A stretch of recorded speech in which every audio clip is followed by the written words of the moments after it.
आपण माने तो विभिन्न प्रकारर केक बनैथिबे।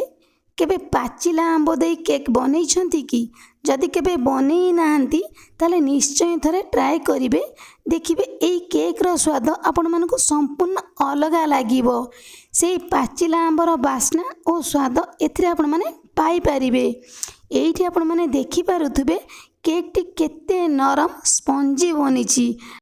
आउ एई केक को बनैबा अति सहज। सेथिपई पाचिला आंब सरिबा आगरु एमिति आंब केक थरे बनातु। तेणु भिडियोटी की फुल देखंतु। भिडियोटी भलो लागिले लाइक करिवे, शेयर करिवे और चैनल ले नुआ थिले सब्सक्राइब करिबा पई बिल्कुल भूलिबेनी। नमस्कार, मामा किचन ओडिया को आपण मानकु अनेक अनेक स्वागत। पाचिला आंबर केक पई प्रथमे आमको सुजी दरकार। एठी मु गोटे कप सुजी नेइछि, तो जेकोसी कप हो बा ग्लास हो आपण माने सेट करिकि नेबे। काहे कि ना केक टे हमर थर करे परफेक्ट बनिबो। एई सुजी के हमें मिक्सर जार रे देई दबा। जेकोसी सुजी आपण माने नेई पारिबे। मोटा दाना वाला सुजी आपण माने नेई पारिबे, पतला दाना वाला सुजी मध्य नहीं पारिबे। कहीं ना ए सुजी के आमे ग्राइंडिंग करिबा। जो कप रे आमे मापिकी नेइथिले सुजी, तो से सेम कप रे मापिकी आमे देई दबा आधा कप चीनी। दीटा ग्रीन गुजराती केक रे हमर बास्ना बहुत बढ़िया आसीबो। याको आमे ग्राइंडिंग कर नै जिबा। एई भली भाबरे फाइन गुंड बनेले ना केक हमर बिल्कुल भी फाटिबोनी, एकदम नरम स्पंजी ही तयारी हबो। जदि चीनी सुजी भल भाबरे गुंड न हेइथिबो ताले कोन करिवे ना आउ थरे ग्राइंडिंग कर नै जिवे। चीनी सुजी हमर भल भाबरे गुंड हेइ जिवो। एपटे गोटे बड़ बाउल रे एई चीनी सुजी रो गुंड को हमें देई दबा।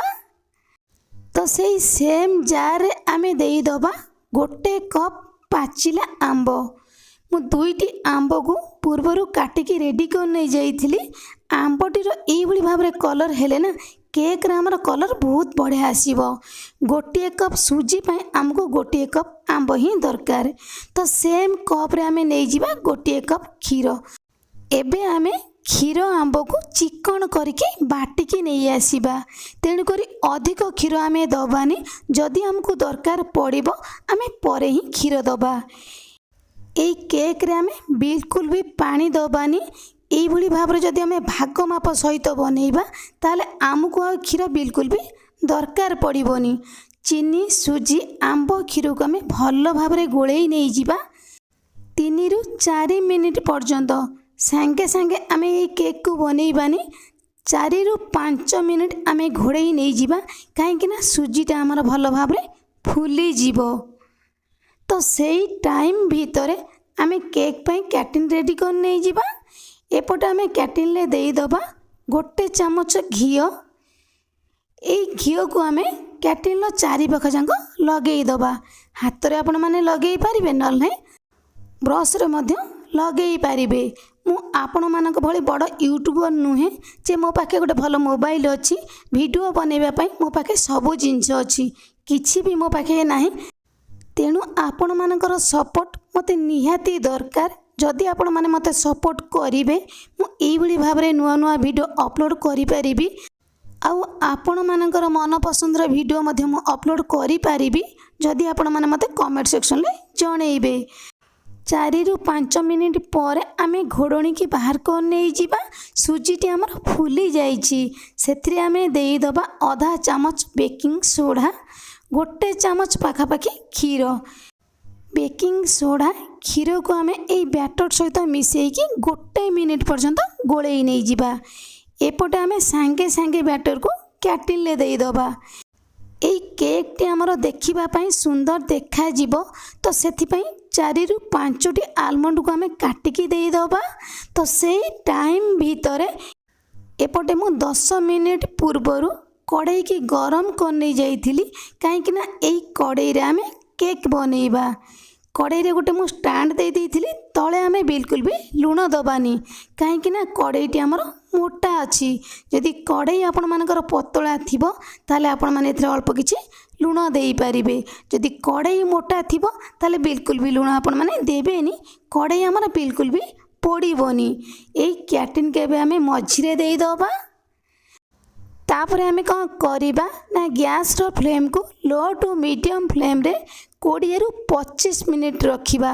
20ରୁ 25 ମିନିଟ୍ ପରେ ଆମେ ଘୋଡ଼ଣିକି ବାହାର କରିବା। ମଝିରେ ଘୋଡ଼ଣିକି ବିଲକୁଲ ବି ବାହାର କରିବା ନାହିଁ। ଯଦି ମଝିରେ ଆମେ ଘୋଡ଼ଣିକି ବାହାର କରିବା ତାହେଲେ କେକ୍ଟି ଆମର ଭଲ ଭାବରେ ଫୁଲିବନି। 20ରୁ 25 ମିନିଟ୍ ପରେ ଆମେ ଘୋଡ଼ଣିକି ବାହାର କରି ନେଇଯିବା। ଦେଖିବା ଆମର କେକ୍ଟି ଭଲ ଭାବରେ ହେଇଛି କି ନାହିଁ। କେକ୍ଟିର କଲର୍ ଆପଣମାନେ ଦେଖିପାରୁଥିବେ କେତେ ସୁନ୍ଦର ଦେଖାଯାଉଛି। ଆଉ ଏଇ କେକ୍ଟି ମଧ୍ୟ ଆମର ହେଇଯାଇଛି। ଏଇ କେକ୍କୁ ଆମେ ଥଣ୍ଡା ହେବା ପାଇଁ ଦେବା। ଆଉ ଯେଉଁ କଡ଼େଇରେ ଆମେ କେକ୍କୁ ବନେଇଥିଲେ ସେଇ କଡ଼େଇଟି ଆପଣମାନେ ଦେଖିପାରୁଥିବେ ବିଲକୁଲ କ୍ଲିନ୍ ଅଛି। କଡ଼େଇ ଆମର ତଳୁ ବିଲକୁଲ ବି ଲାଗିନି। ଯଦି ମୋଟା କଡ଼େଇ ଥିବ ତଳୁ ବିଲକୁଲ ବି କଡ଼େଇ ଆମର ଲାଗିବନି। ମାତ୍ର 20ରୁ 25 ମିନିଟ୍ ଭିତରେ କେକ୍ ଆମର ବନିକି ରେଡ଼ି ହେଇଯିବ, ସେ ବି ପୁଣି କଡ଼େଇରେ। ଏଇ କେକ୍ଟି ଆମର ଥଣ୍ଡା ହେଲା ପରେ ଚାରିପାଖ ଯାକ ଛାଡ଼ି ଯାଇଛି। ଏଥିରେ ଆମକୁ ଆଉ ଛୁରୀ ଲଗାଇବା ପାଇଁ ପଡ଼ିବନି। ଗୋଟିଏ ପ୍ଲେଟ୍ ଦେଇ ଏଇ କେକ୍କୁ ଆମେ ଲେଉଟେଇ ନେଇଯିବା।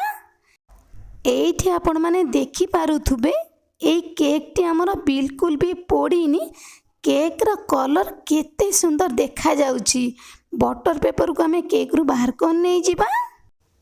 ଏଇ ଆମ୍ବ କେକ୍ଟି ଆମର କେତେ ସଫ୍ଟ ନରମ ସ୍ପଞ୍ଜି ବନିଛି।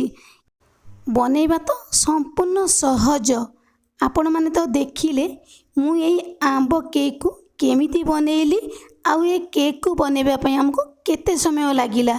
ତାପରେ ବି କେକ୍ଟି ଖାଇବା ପାଇଁ ଏତେ ସୁଆଦିଆ ଲାଗିବ କି ଛୁଆମାନେ ଆଉ ଜିଦ୍ କରିବେନି ବାହାରୁ କେକ୍ କିଣି ଖାଇବା ପାଇଁ।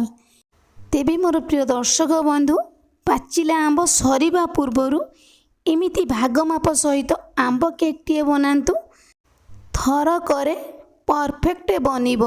ଏକଦମ ନରମ ସଫ୍ଟ ସ୍ପଞ୍ଜି ଜାଲିଦାର। ତାହେଲେ ନିଶ୍ଚୟ ଥରେ ବନାନ୍ତୁ। କେମିତି ଲାଗିଲା ଆପଣଙ୍କ ଅନୁଭୂତି ମୋ ସହିତ ସେୟାର କରନ୍ତୁ। ତେବେ ଆଜି ପାଇଁ ରହିବି। ପୁଣି ଆସିବି ଆଉ ଏକ ନୂଆ ରେସିପି ନେଇ। ସେ ପର୍ଯ୍ୟନ୍ତ ରହିବି। ନମସ୍କାର। ଜୟ ଜଗନ୍ନାଥ।